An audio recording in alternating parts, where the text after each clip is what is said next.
Hello students, welcome to another class of rules of debit and credit. बच्चों, last class में हम लोगों ने सीखी थी मॉडर्न अप्रोच।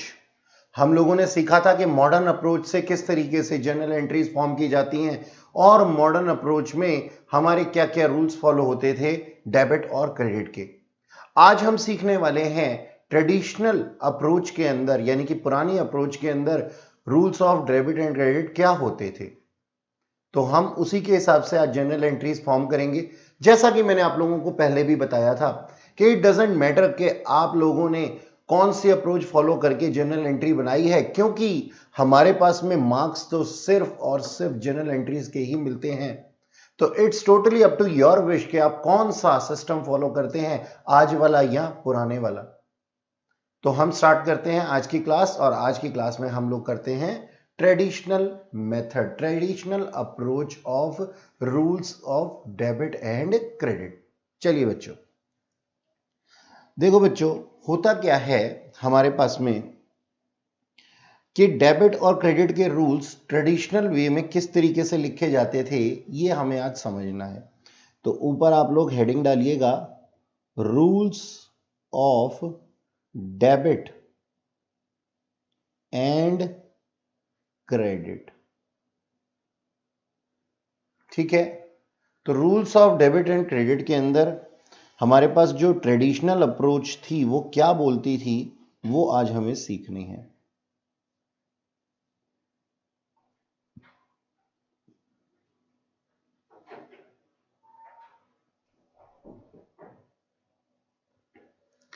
अच्छा जी, अब हमारे पास जो बुक्स ऑफ अकाउंट हैं तीन तरीके के होते हैं।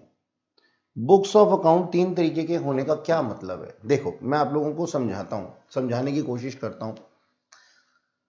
क्या होता है कि हमारे पास एक सोल प्रोप्राइटरी कंसर्न कह लो, चाहे पार्टनरशिप फर्म कह लो, चाहे आप ये कह लो कि एक कंपनी, उसके अंदर बहुत से लोग डील करते हैं और बहुत से डील करते हैं लोग। तो हमने ना सबके लिए अलग अलग एक डायरी मेंटेन कर दी। What is accounting? ठीक है जी, ये हम पहले भी डिस्कस कर चुके हैं। अकाउंटिंग के लिए हमने क्या किया, उसके पास उनके उनके नाम के अलग अलग डायरीज मेंटेन कर दी। जैसे आप सुबह जाते हैं मिल्कमैन के पास में अपना कुछ सामान लेने के लिए, कुछ ब्रेड बटर लेने के लिए, तो वो आपको हिसाब में लिख देता है ना। ठीक इसी तरीके से मैंने अपने से लेन देन करने वालों का बहुत सारे रिकॉर्ड मेंटेन कर दिए और मैंने अलग अलग कलर्स की डायरीज मेंटेन कर दी। इन्हीं डायरीज को हम कहते हैं बेटा अकाउंट्स। तो अब बेसिकली क्या थी, तीन डायरीज के ऊपर मेंटेन किए गए डेबिट और क्रेडिट के रूल्स। तो ये तीन डायरीज कौन कौन सी हैं, अलग अलग कलर की हैं। एक ब्लैक की है, एक ब्लू की है और एक रेड की है। ऐसा नहीं है कि हमें रेड, ब्लू और ब्लैक कलर के अकाउंट्स मेंटेन करने हैं, ये सिर्फ आप लोगों को समझाने के लिए मैं बता रहा हूं। तो हम जैसे अलग अलग कलर की डायरी मेंटेन करते हैं, और अलग कलर की डायरी मेंटेन करने के पीछे हमारा मोटिव क्या होता है? हमारा मोटिव ये होता है कि हमें कलर से ये ध्यान रहे कि कौन सा किसका है। ठीक है, छोटे बच्चे हो इसलिए इस तरीके से समझा रहा हूं। तो अब क्या होता है हमारे पास में, हमने इन बुक्स ऑफ अकाउंट को भी ठीक उसी तरीके से मेंटेन कर दिया। तो क्या लिखा है इन तीन कलर्स की डायरीज में, आइए पढ़ते हैं। तो हमने तीन कलर्स की डायरी मेंटेन कर दी अलग अलग। एक का नाम हमने रखा पर्सनल अकाउंट, पर्सनल। ठीक है, यानी कि ये जो अकाउंट्स हैं इसके अंदर क्या चीजें आएंगी, इसके अंदर चीजें आएंगी वो जो कि पर्सन से रिलेटेड हैं। अब ये पर्सन बहुत तरीके के होते हैं। ठीक है जी, तो पर्सन बहुत तरीके के क्या होते हैं देखते हैं। नंबर वन हमारे पास जो पर्सन होता है वो होता है नेचुरल पर्सन। नेचुरल पर्सन, ये नेचुरल पर्सन कौन होता है? एक नॉर्मल ह्यूमन बीइंग, दो हाथों, दो टांगों, दो कानों, दो आंखों के साथ में जो आता है, और एक नाक के साथ और एक दिमाग के साथ जो आता है, भगवान के द्वारा भेजा जाता है, उसको हम क्या कहते हैं? Natural person. तो ये कौन है? ये हमारे नेचुरल पर्सन है। ठीक है, अच्छा, एक होता है बेटा आर्टिफिशियल पर्सन।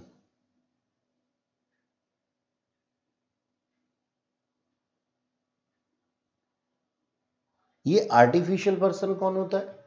आर्टिफिशियल पर्सन्स होते हैं जिनको कि इंसान ने क्रिएट किया है, ये कोई रोबोट नहीं है। ये आर्टिफिशियल पर्सन होते हैं जैसे कि कोई हुई कंपनी।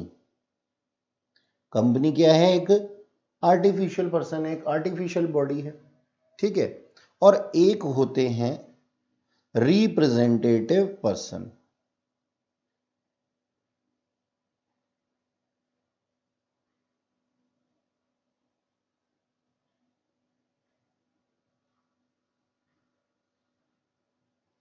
ये रिप्रेजेंटेटिव पर्सन कौन होते हैं, इनको अभी हम थोड़ी देर में देखेंगे, ठीक है। तो हमने किस तरीके का एक अकाउंट बनाया ट्रेडिशनल अप्रोच में, पर्सन से रिलेटेड। पर्सन कितने तरीके के हैं? 3 पर्सन के। एक तो जो नेचर ने जिसको बर्थ दिया, एक मैन ने जिसको बर्थ दिया, और एक तीसरा रिप्रेजेंटेटिव पर्सन। ये रिप्रेजेंटेटिव पर्सन क्या होते हैं थोड़ी देर में डिस्कस करेंगे। तो ये इन सबसे रिलेटेड जो अकाउंट मेंटेन किए जाते हैं वो किस में आते हैं? पर्सनल अकाउंट्स के अंदर आते हैं। अच्छा, बाकी दो को हम इम्पर्सनल कहते हैं, और इम्पर्सनल का ही एक पार्ट है क्या? Real account. रियल अकाउंट, ठीक है जी। ये पर्सनल अकाउंट किन से रिलेटेड होते हैं, ये बात आप लोगों को समझ में आ गई होगी। Real account. अब रियल अकाउंट किस से रिलेटेड होते हैं? रियल अकाउंट होते हैं बेटा सभी एसेट से related, related to all assets, ठीक है। जितने भी एसेट्स हैं, जितनी भी ऐसी चीजें हैं जो फ्यूचर में हमें बेनिफिट्स देंगी, जैसे कि plant and machinery, land and building, ठीक है जी। किसी भी तरीके का कोई भी एसेट हो सकता है, लेकिन इसके अंदर नहीं आते। इसके अंदर कौन नहीं आते? एसेट। वैसे तो हमारे एसेट होते हैं ये, लेकिन ये एसेट रियल अकाउंट के अंदर नहीं आते। तो मैं लिख देता हूं एक्सेप्ट, इनके अलावा बाकी सारे एसेट रियल अकाउंट में आते हैं। और ये कौन है? नंबर 1 बैंक, और नंबर 2 डेटर्स। डेटर्स हमारे एसेट होते हैं ना, जिनसे हमें पैसा लेना होता है, तो ये लोग नहीं आते। सर अगर ये रियल अकाउंट में नहीं आते तो ये कहां जाते हैं? देखो, बैंक क्या है? एक कॉर्पोरेट बॉडी है, एक कंपनी है। और अभी मैंने क्या बताया था कि कंपनी कहां आती है? आर्टिफिशियल पर्सन में। और डेटर क्या है? डेटर एक नेचुरल पर्सन है। राम, मोहन, श्याम, ऐसे नाम होते हैं ना डेटर्स के। तो डेटर्स जो है वो नेचुरल पर्सन है, तो उनके लिए हमने ऑलरेडी एक जगह जब डाल रखी थी, जब एक जगह निर्धारित कर रखी थी, तो उनको हमने वहीं पे लेना है। ऐसा नहीं हो सकता कि एक चीज एक अकाउंट में भी आ जाए और वो दूसरे अकाउंट में भी आ जाए। तो इन दोनों के लिए हमने ऑलरेडी, क्योंकि ये बैंक क्या है? बैंक है आर्टिफिशियल पर्सन,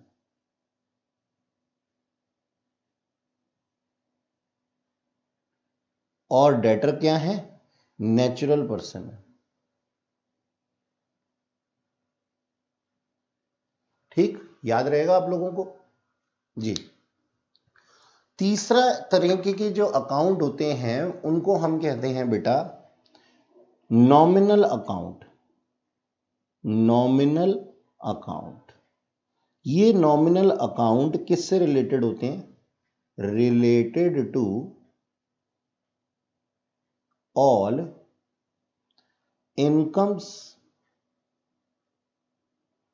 एंड गेन्स, यानी कि जितने भी लाभ, यानी कि गेन्स या फिर इनकम आती है वो किस में आती है? नॉमिनल अकाउंट में। और साथ ही क्या आते हैं? जितने भी लॉसेस एंड एक्सपेंसेस होते हैं वो भी नॉमिनल अकाउंट में ही आते हैं। यानी कि नॉमिनल अकाउंट में क्या आती हैं? सारी की सारी इनकम और गेन्स, और सारे के सारे लॉसेस और एक्सपेंसेस, ठीक है। तो ये 3 तरीके के हमारे पास में अकाउंट होते हैं ट्रेडिशनल अप्रोच के अंदर। नंबर 1 एक बार फिर से याद दिला दूं। नंबर 1 पर्सनल अकाउंट, जो कि नेचुरल पर्सन के लिए होता है और आर्टिफिशियल पर्सन के लिए होता है, यानी कि इनमें ये लोग रिलेट करते हैं, ठीक है। और साथ ही एक रिप्रेजेंटेटिव पर्सन भी होता है। अब ये रिप्रेजेंटेटिव पर्सन कौन होता है ये भी बताता हूं आप लोगों को। आगे लिखा है मैंने कि रियल अकाउंट होता है, एक रियल अकाउंट रिलेटेड होता है सारे एसेट्स से, लेकिन इसके अंदर दो तरीके के एसेट्स नहीं आते, एक तो बैंक नहीं आता और दूसरा डेटर्स नहीं आते। ऐसा क्यों होता है? ऐसा इस वजह से होता है क्योंकि इसके लिए हमने ऑलरेडी एक कैटेगरी बना रखी थी। बैंक जो है वो आर्टिफिशियल पर्सन है और डेटर्स जो है वो नेचुरल पर्सन है। तो ये दोनों नेचुरल पर्सन और आर्टिफिशियल पर्सन पर्सनल अकाउंट की कैटेगरी में आते हैं। और तीसरी कैटेगरी है हमारी nominal account. Nominal account related होता है किससे? इनकम और गेन से या फिर लॉसेस और एक्सपेंडिचर्स से, ठीक है। अब बच्चों मैंने आप लोगों को अभी तक ये नहीं बताया रिप्रेजेंटेटिव पर्संस कौन होते हैं। देखो क्या होता है हमारे पास में यहाँ पे सारे के सारे income and gains and profit and expenses आते हैं। जैसे कि मैं कह सकता हूं, देखिएगा ध्यान से, मैं एरो नीचे की तरफ ले आता हूं, ठीक। तो इसके एग्जाम्पल अगर मैं आप लोगों को दूं तो एग्जाम्पल क्या होगा? जैसे कि सैलरी, ठीक है जी, जैसे कि रेंट, ठीक है, जैसे कि कमीशन। ये सारी या तो इनकम है या फिर एक्सपेंडिचर्स हैं। ऐसे ही एग्जाम्पल मैंने ले लिए। लेकिन इन्हीं एक्सपेंडिचर्स के साथ में या इनकम्स के साथ में अगर कुछ प्रीफिक्स या फिर सफिक्स लग जाता है, ठीक है जी, यानी कि उनके नाम के आगे या पीछे कुछ भी लग जाता है तो वो क्या बन जाता है? रिप्रेजेंटेटिव पर्सन बन जाता है। और रिप्रेजेंटेटिव पर्सन कहां आते हैं? पर्सनल अकाउंट के अंदर आते हैं, नॉमिनल अकाउंट में नहीं आते। यानी कि आप लोगों को याद क्या रखना है, गेम के रूल क्या है कि अगर सैलरी लिखा हुआ है, अगर लिखा हुआ है सैलरी पेड, तो आप कहां लेंगे? नॉमिनल अकाउंट में लेंगे उसको। और अगर लिखा हुआ है आउटस्टैंडिंग सैलरी, सैलरी तो लिखा ही हुआ है, ठीक है, और इसके साथ में क्या लिखा हुआ है? Outstanding salary. आउटस्टैंडिंग वर्ड लगा हुआ है, इसके नाम के आगे आउटस्टैंडिंग लगा हुआ है, यानी कि ये येट टू पे है, यानी कि अभी पेमेंट नहीं हुई है इसकी, ठीक है। ये हमारी एक लाइबिलिटीज है, ठीक है। और लिखा हुआ है क्या? रेंट। और रेंट के साथ में लिखा हुआ है क्या?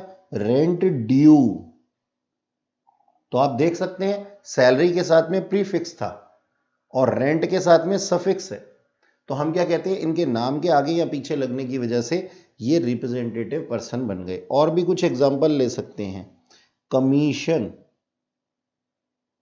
कमीशन, तो कमीशन के लिए हम क्या लिख सकते हैं? Advance, commission in advance.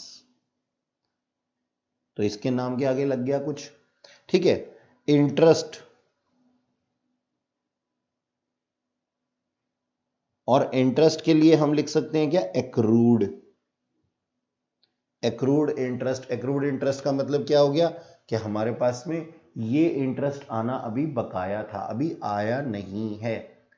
ये सारी टर्मिनोलॉजी, चाहे आउटस्टैंडिंग हो, चाहे क्रूड हो, चाहे ड्यू हो, चाहे एडवांस हो, हम लोगों ने टर्मिनोलॉजी चैप्टर के अंदर पढ़ी हुई है। फिर भी मैं आप लोगों को एक बार याद दिला देता हूं। आउटस्टैंडिंग का मतलब होता है, आउटस्टैंडिंग सैलरी का मतलब होता है जो सैलरी अभी तक पे नहीं की गई, ठीक है, यानी कि ड्यू हो गई है लेकिन पे नहीं की गई। रेंट ड्यू का मतलब क्या है कि अभी हमने रेंट जो है हमारा ड्यू हो चुका है लेकिन रेंट अभी हमने पे नहीं किया है, ठीक है। इसको भी आप आउटस्टैंडिंग बोल सकते हैं, आउटस्टैंडिंग रेंट भी बोल सकते हैं, ठीक है।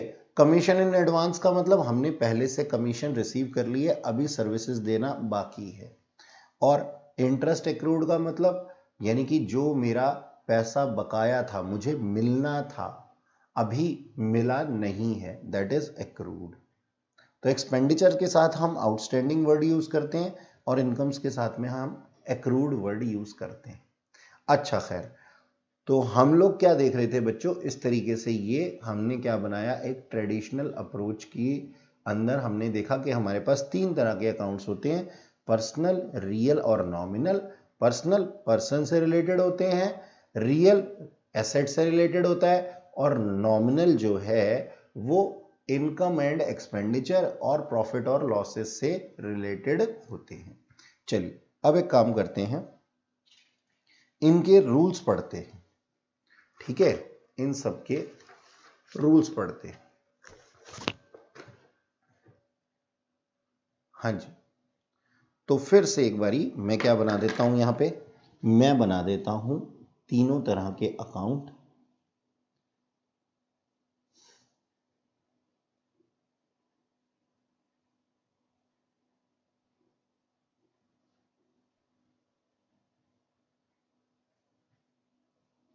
सबसे पहले हमारे पास में अकाउंट जो है वो है रियल अकाउंट। मैंने रियल अकाउंट को पहले लिया। रियल अकाउंट किससे रिलेटेड होता है? Related to assets. अब देखो, हम लोगों ने पहले पढ़ा था ना, लास्ट टू लास्ट क्लास पे पढ़ा था ना कि एसेट जब इंक्रीज हो जाते हैं तो डेबिट हो जाते हैं और डिक्रीज हो जाते हैं तो क्रेडिट हो जाते हैं, है ना। बस इसी तरीके से हम लोग इसके रूल्स पढ़ेंगे। रूल में क्या लिखा हुआ है? रूल में लिखा हुआ है डेबिट व्हाट कम्स इन, यानी कि डेबिट वो होगा जो आ रहा है। अगर एसेट आ रहा है तो वो क्या होगा? डेबिट। और क्रेडिट व्हाट गोज आउट, यानी कि अगर एसेट जा रहा है तो वो क्या हो जाएगा? क्रेडिट हो जाएगा। आएगा तो बढ़ जाएगा, बढ़ जाएगा तो डेबिट, और जाएगा तो घट जाएगा, घट जाएगा तो क्रेडिट। सिंपल। ऐसा ही तो हमने पहले भी पढ़ा था मॉडर्न अप्रोच में। चलो अब अगला है हमारे पास में नॉमिनल अकाउंट। नॉमिनल अकाउंट, और ये नॉमिनल अकाउंट किससे रिलेटेड होता है? All incomes and gains and all losses and expenditures. ठीक है, अब इसके रूल्स क्या कहते हैं, आओ देखें। देखो जी, एक्सपेंडिचर्स क्या होते थे हमारे पास में? एक्सपेंडिचर होते थे डेबिट मॉडर्न अप्रोच में, और इनकम्स क्या होती थी, यानी कि रेवेन्यू क्या होते थे? क्रेडिट होते थे। यानी कि अगर एक्सपेंडिचर जो होते थे वो बढ़ जाते थे तो क्या होते थे? डेबिट। और अगर एक्सपेंडिचर घट जाते थे तो क्या हो जाते थे? क्रेडिट। ठीक है, इसी तरीके से हमारी इनकम जब बढ़ती थी तो वो क्या होती थी? क्रेडिट।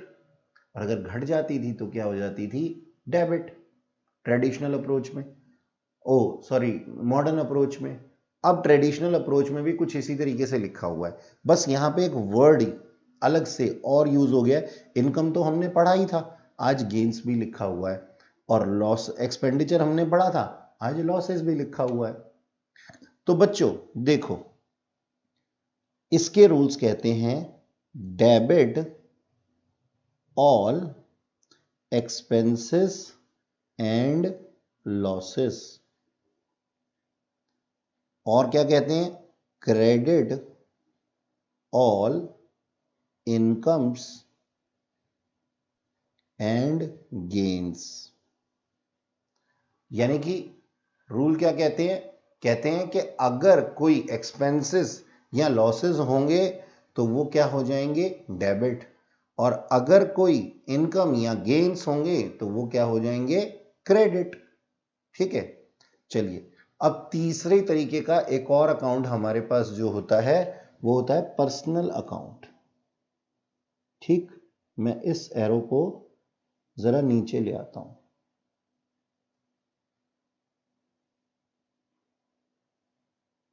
ये हमारा एरो नीचे की तरफ आ गया। ठीक है, तो ताकि आप लोग यहां पे कुछ गंदा गंदा ना करें, जैसे मैं साफ सुथरा बना रहा हूं आप भी साफ सुथरा काम कीजिए। पर्सनल अकाउंट यानी कि account which is related to persons. ठीक है जी।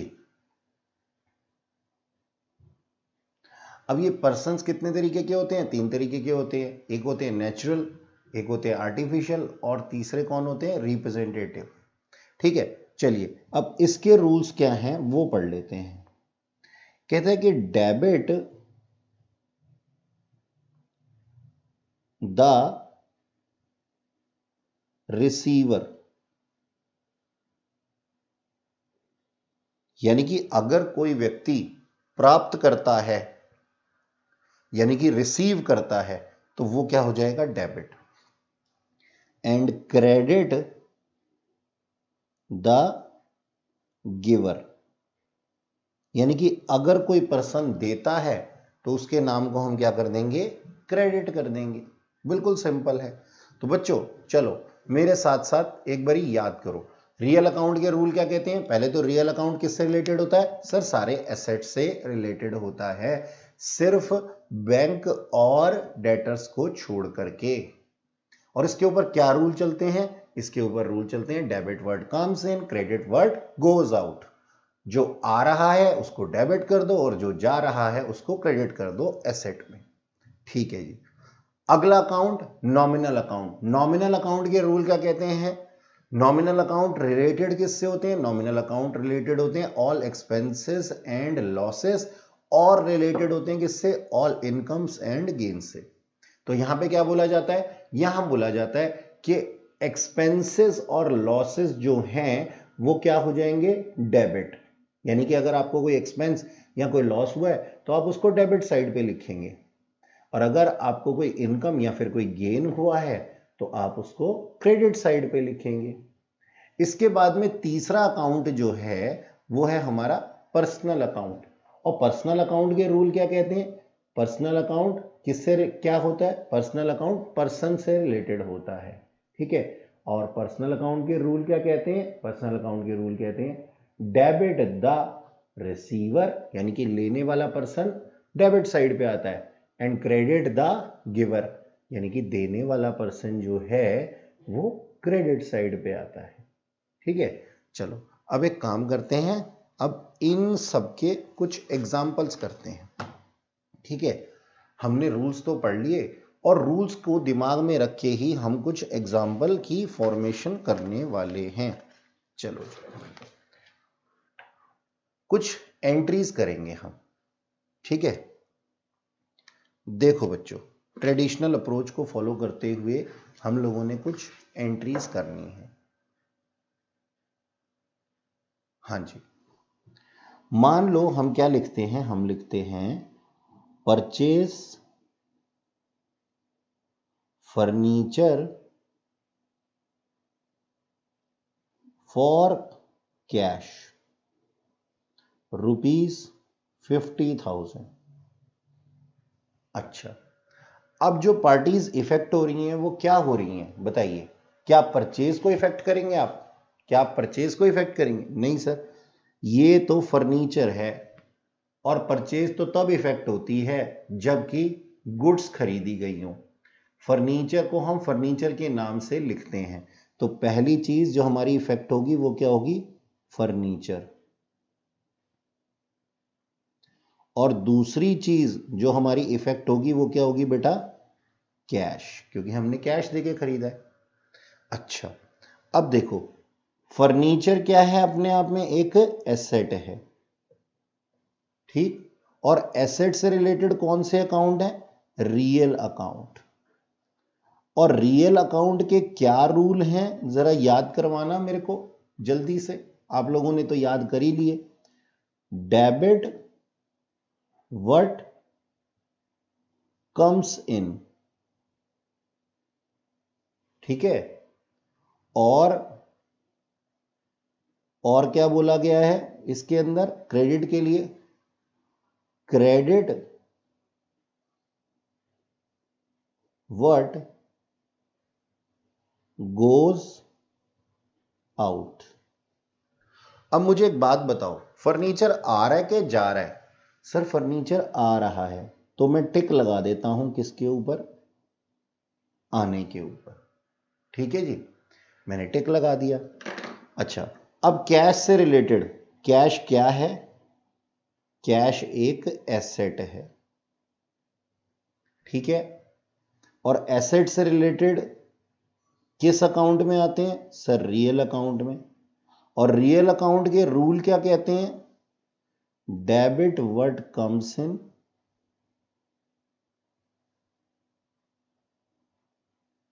और क्रेडिट व्हाट गोज आउट। ठीक है, तो अब मेरे को एक बात बताना जरा कि कैश आ रहा है या जा रहा है, सर जा रहा है, तो मैंने गोज आउट के ऊपर टिक लगा दिया।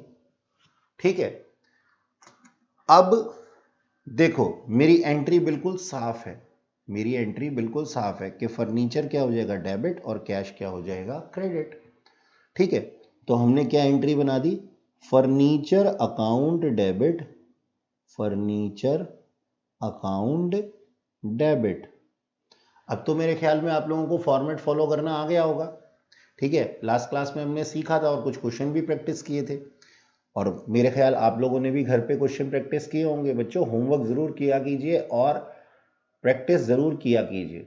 ठीक है, और होमवर्क का मतलब ये नहीं होता जो आपको स्कूल या ट्यूशन से मिलते हैं या वीडियो लेक्चर्स के अंदर मिलते हैं। होमवर्क का मतलब होता है घर पे कुछ ना कुछ काम करना, जो आपने सीखा है उसको दोबारा रिवाइज करना। ठीक है, और उसकी प्रैक्टिस करना by way of other questions. चलो, तो हम क्या लिखेंगे, furniture account debit to cash account, और कितने रुपए से लिखेंगे, 50,000 रुपीज से। और नीचे हम क्या कर देंगे, नरेशन लिख देंगे, बीइंग फर्नीचर परचेज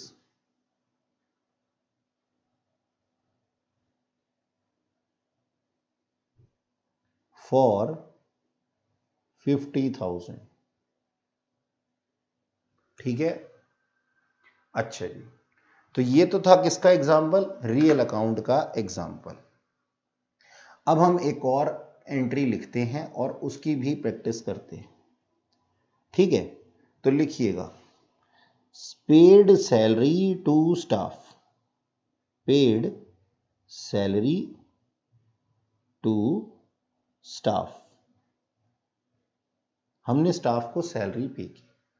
यहां पे इफेक्ट होने वाली दो चीजें क्या हैं बताइए। सबसे पहले तो सैलरी, क्योंकि वो एक एक्सपेंडिचर है, और दूसरी चीज जो हमारी इफेक्ट हुई है मेरे बच्चों, वो हुआ है कैश, क्योंकि हमने कैश में पेमेंट की है। अच्छा, सैलरी क्या है, अभी आप लोगों ने बताया एक्सपेंडिचर है सर। ठीक है, और एक्सपेंडिचर से जुड़े हुए रूल किस में आते हैं, नॉमिनल अकाउंट में आते हैं। और नॉमिनल अकाउंट के रूल क्या कहते हैं, आओ देखें। नॉमिनल अकाउंट के दो रूल हैं, और वो कहते हैं debit all expenses and losses. यानी कि अगर कोई एक्सपेंसेस या लॉसेस हो जाएं तो उनको क्या कर दो, डेबिट कर दो। और credit all incomes and gains, कि अगर कोई गेन्स हुई हैं तो उसको आप क्या कर दो, क्रेडिट कर दो। अब एक बात बताओ, सैलरी एक्सपेंस था ना, एक्सपेंस था तो हम एक्सपेंस वाली साइड पे टिक लगा देते, यानी कि हम सैलरी अकाउंट को क्या कर देने वाले हैं, डेबिट कर देने वाले हैं। अच्छा, अब कैश क्या है, कैश एक एसेट है। ठीक है, और एसेट कौन से अकाउंट में आता है, रियल अकाउंट में आता है। रियल अकाउंट के रूल क्या कहते हैं, रियल अकाउंट के रूल कहते हैं debit what comes in and credit what goes out. ठीक है, ये दो ही तो रूल होते हैं। तो अब बताओ कैश आया है या गया है, सर कैश तो गया है, तो मैं गोज आउट के ऊपर टिक लगा देता हूं। तो इसका मतलब मेरी जर्नल एंट्री क्या बन जाएगी, salary account debit, salary account debit to cash account. ठीक है, और मान लो हमने ये पैसा पे किया था कितना, 10,000 रुपीज, तो मैं यहाँ 10,000 और 10,000 लिख देता हूं। ठीक है बच्चों, और नीचे नरेशन लिखना ना भूलें, being salary paid to staff.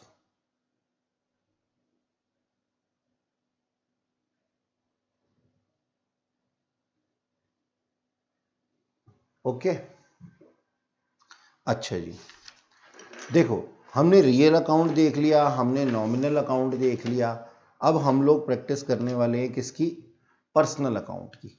ठीक है, तो चलो पर्सनल अकाउंट के अंदर देखते हैं, उसकी भी कुछ एग्जांपल लेते हैं।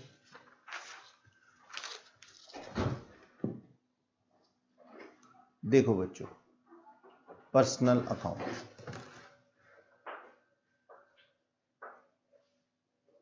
हाँ जी, ये हमारी नंबर 3 एंट्री है, cash paid to Mohan.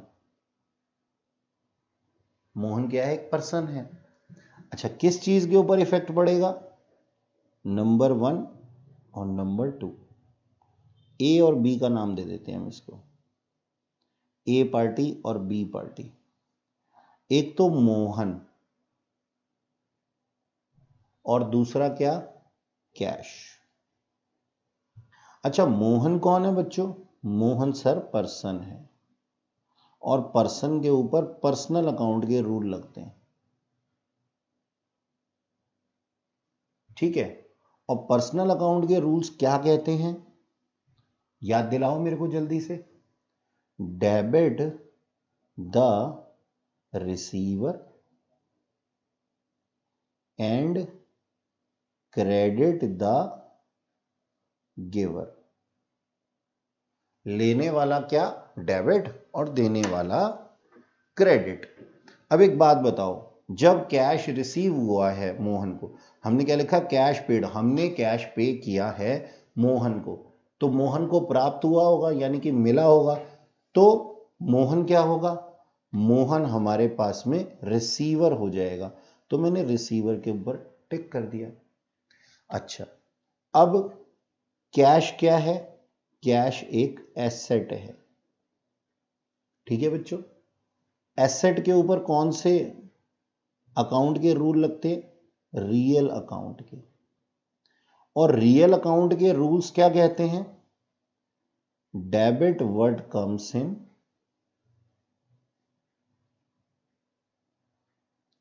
And credit what goes out. अब बताओ, कैश गया था या आया था, सर गया था, तो मैंने जाने पे टिक लगा दिया। ठीक, तो अब मेरी जर्नल एंट्री में फॉर्म कर सकता हूं, देखो डेबिट पहले आता है, क्रेडिट बाद में आता है, तो मैं क्या एंट्री बना दूंगा, Mohan debit to cash account. ठीक है जी, और नरेशन लिखना ना भूलें, being payment made to Mohan. Amount डालना जरूरी है, तो अमाउंट में यहां डाल देता हूं कितने, 5,000 रुपए। तो आप डेबिट साइड पे 5,000 और क्रेडिट साइड पे भी 5,000 रुपए डाल देंगे। ठीक है, अच्छा ये एक अकाउंट, अच्छा 3 तरीके के पर्सन होते हैं, यहां पे हमने मोहन को इंक्लूड कर लिया। ठीक है, और भी लोग होते हैं हमारे पास पर्सन्स के अंदर, तो चलो उनके भी एग्जाम्पल हम लोग देखते हैं। ठीक, मान लीजिए एक और एंट्री के अंदर मैं क्या लिखता हूं, देखो ये हमारे पास में रिमेनिंग स्पेस, एक 4th एंट्री बनाते हैं। ठीक है, receive bank loan from bank ₹5 lakh. ठीक है। अब बच्चों, ऑल्दो बैंक जो होता है वो हमारा एसेट होता है, लेकिन मैंने आप लोगों को मना किया था ना कि ये रियल अकाउंट में नहीं आएगा, क्योंकि ऑलरेडी इसको हम कवर कर चुके हैं किसके अंदर, बॉडी कॉर्पोरेट के अंदर। और बॉडी कॉर्पोरेट कहां आती है, आर्टिफिशियल पर्सन के अंदर आती है। ठीक है।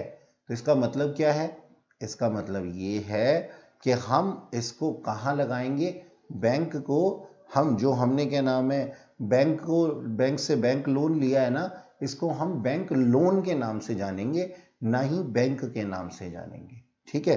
तो देखो हमारा इफेक्ट किस चीज पे पड़ा होगा, एक तो हमारा कैश बढ़ गया होगा, एक तो हमारा कैश, ठीक है, और दूसरा हमारी सिरदर्दी भी बढ़ गई होगी, यानी कि बैंक लोन भी बढ़ गया होगा। ठीक है। तो दो चीजों के ऊपर हमारा इफेक्ट पड़ेगा। अब देखो कैश क्या है, हमारा एसेट है, और एसेट आता है रियल अकाउंट में। अब रियल अकाउंट के रूल्स क्या कहते हैं, debit word comes in, credit word goes out. अब बताओ कि पैसा लोन हमने लिया है तो पैसा हमारे पास आया होगा कि गया होगा, सर आया होगा, तो मैंने कम्स इन के ऊपर टिक लगा दिया। अच्छा, बैंक लोन क्या है, एक पर्सन है, एक आर्टिफिशियल पर्सन है।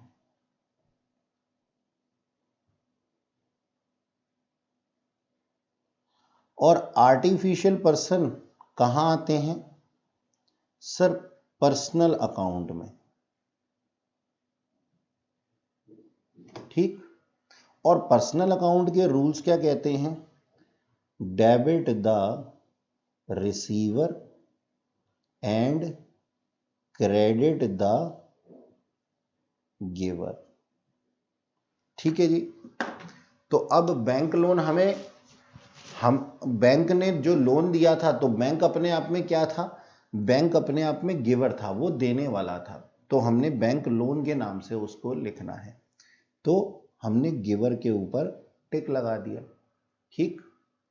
अब मेरी जर्नल एंट्री क्या बन जाएगी बच्चों, देखो ऐसा करते ही हमारी जर्नल एंट्री बिल्कुल साफ हो जाएगी। कैश अकाउंट डेबिट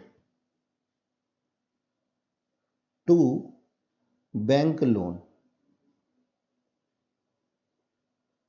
ओके, और कितने रुपए से, 5 लाख रुपए से। हम नरेशन क्या लिखेंगे, being receive bank loan from bank. हमने बैंक से बैंक लोन लिया है, ऐसी हम नरेशन लिखेंगे। ठीक है। अच्छा जी, एक और एंट्री देखते हैं बच्चों। एक और एंट्री के अंदर हम लोग करेंगे, एक और एग्जांपल लेंगे हम। ठीक है। प्रीफिक्स और सफिक्स के अंदर हमारे पास में बनता था ना, ठीक है, रिप्रेजेंटेटिव पर्सन का जो था। तो चलो एक एग्जांपल लेते हैं, और ये हमारा है एग्जांपल नंबर 4, हमने किया था लास्ट। अब ये है हमारा 5th, ये हमारी 5th एंट्री। देखो बच्चों, मान लो हमने ट्रैवलिंग एडवांस दिया, ट्रैवलिंग एडवांस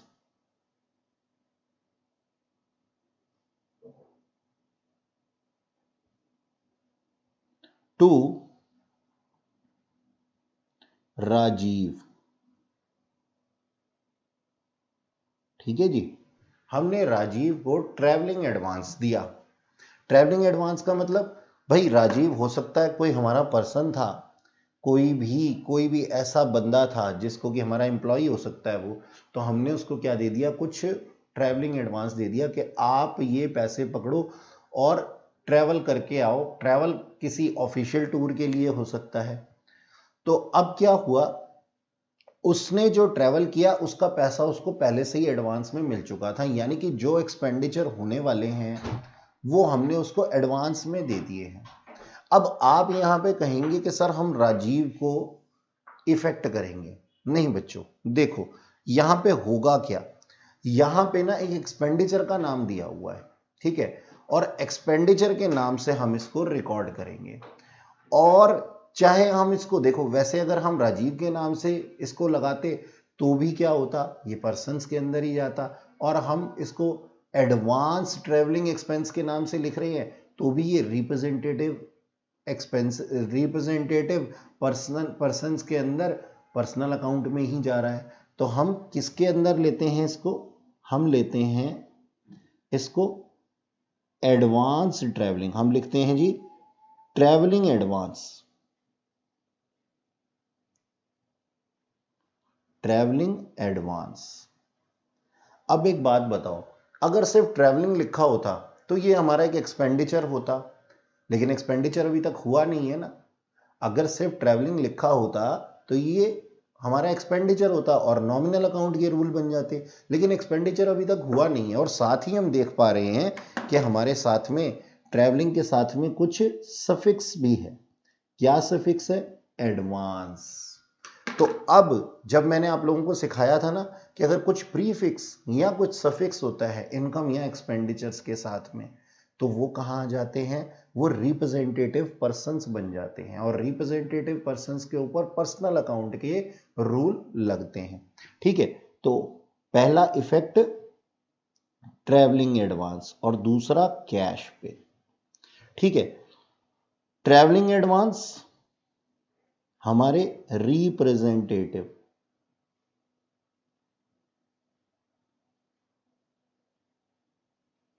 पर्सन, और रिप्रेजेंटेटिव पर्सन पर्सनल अकाउंट में आते हैं। और पर्सनल अकाउंट के रूल क्या कहते हैं, डेबिट द रिसीवर और क्रेडिट द गिवर। अब एक बात बताओ, ये ट्रैवलिंग एक्सपेंस जो थे, यानी कि जो होने वाले ट्रैवलिंग एक्सपेंस थे, यानी कि जो एडवांस था वो रिसीव हुआ था ना राजीव को, तो हमारे पास में ये क्या हो जाएगा, राजीव क्या हो जाएगा, इस चीज का रिसीवर हो जाएगा। तो हम रिसीवर के ऊपर टिक लगा देंगे। ठीक है, और साथ में कैश अकाउंट। अब कैश अकाउंट क्या है, कैश क्या है, हमारा एसेट है, और एसेट के ऊपर रियल अकाउंट के रूल चलते हैं। रियल अकाउंट के रूल क्या कहते हैं, debit what comes in and credit what goes out. अब जब हमने पैसे दिए हैं तो हमारे पैसे जाहिर सी बात है कम हो गए होंगे, तो मैं गोज आउट के ऊपर टिक लगा देता हूं। ठीक है, तो अब हमारी एंट्री दिखाई दे रही है हमारे को, ट्रैवलिंग एडवांस। हमारी एंट्री क्या बन जाएगी, travelling advance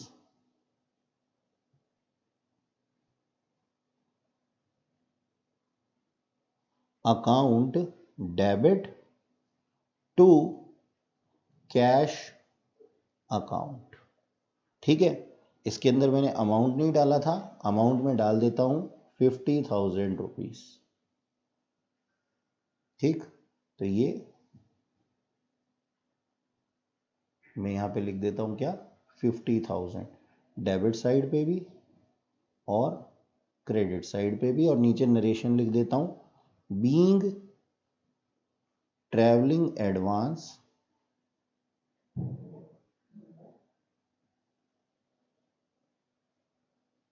given to Rajeev. ठीक, ये हमने नरेशन इसकी बना दी। अच्छा बच्चों, अब देखो ऐसा है, आप में से बहुत से बच्चे ये सोच रहे होंगे कि सर हमारे को इससे तो बढ़िया क्या थी, मॉडर्न अप्रोच थी। हाँ बच्चों, मॉडर्न अप्रोच जो है वो हमेशा इजी होती है। ठीक है, मैं चाहूंगा कि स्क्रीन के ऊपर थोड़ा सा पास में बच्चों को लाया जाए या मुझे उनके पास ले जाया जाए ताकि मैं उनको समझा सकूं ये बात। हाँ जी बच्चों, तो हम क्या कहते हैं, मैं आप लोगों को बता रहा था कि मॉडर्न अप्रोच जो है वो सोचने में क्या होती है, वो सोचने में इजी होती है, और ट्रेडिशनल अप्रोच के अंदर हमारे को थोड़ा सा देखना पड़ता है। लेकिन मैं आप लोगों को ना इसकी भी टेक्निक सिखाऊंगा कि ट्रेडिशनल अप्रोच से भी आप फटाफट से जर्नल एंट्रीज को कैसे कर सकते हैं, कैसे क्विक फटाफट से आप कर सकते हैं। ऐसा होता है बच्चों, सोचने वाली बात ये, हमने जितनी भी पॉइंट्स लिखे थे ना, जितने भी मैंने आज की क्लास में एरोज बनाई हैं, ये एरो जब आपके दिमाग में चलने लगेंगे ना, यानी कि मैं कहता हूं कि फटाफट से आपके दिमाग में ये आ जाएगा कि कैश जो है वो क्या है, एक एसेट है, और एसेट किस में आता है, रियल अकाउंट में। तो आप फ्रिक्शंस ऑफ सेकंड के अंदर ये कैलकुलेशन माइंड में करेंगे। जब आप माइंड में फ्रिक्शन ऑफ सेकंड के अंदर ये कैलकुलेशन करेंगे कि रियल अकाउंट होता है, कैश जो होता है रियल अकाउंट से रिलेटेड होता है, और रियल अकाउंट के जो रूल है वो है debit word comes in, credit word goes out. तो कैश आ रहा है या जा रहा है तो मैं माइंड में ही टिक कर लूं। जब आप फ्रिक्शंस ऑफ सेकंड के अंदर फटाफट से कैलकुलेशन कर लेंगे तो आपकी फटाफट से जर्नल एंट्री बन जाएगी। और थोड़ा सा टाइम शॉर्ट करने के लिए आपको एक चीज और बता देता हूं, कहीं भी किसी भी एंट्री के अंदर अगर कैश डेबिट हो रहा है तो दूसरी पार्टी हमेशा क्या हो जाने वाली है, क्रेडिट हो जाने वाली है। तो दूसरी पार्टी के ऊपर हमारे को दिमाग लगाने की जरूरत नहीं, कैलकुलेशन और इजी हो जाएगी। तो आज की क्लास में अगर आपको ऐसा लग रहा हो कि सर ये तो बहुत डिफिकल्ट है, तो you are on wrong track. ये बहुत इजी है और आप लोग ही प्रैक्टिस से इसको बहुत अच्छे से फॉलो कर सकते हैं। वैसे मैंने जैसे आपको क्लास की शुरू में कहा था कि it's completely on your own wish कि आप कौन सी अप्रोच के साथ में जाते हैं, वेदर विद ट्रेडिशनल अप्रोच और मॉडर्न अप्रोच। ठीक है जी, तो ये आपका एक सोल डिसीजन है, क्योंकि हमें तो सिर्फ जर्नल एंट्रीज से मतलब होता है, दुनिया तो आपकी जर्नल एंट्रीज को देखती है और उसी के नंबर देती है। तो बच्चों आज के लिए इतना ही, नेक्स्ट क्लास के अंदर मैं आप लोगों को और प्रैक्टिस करवाऊंगा। Till then bye bye.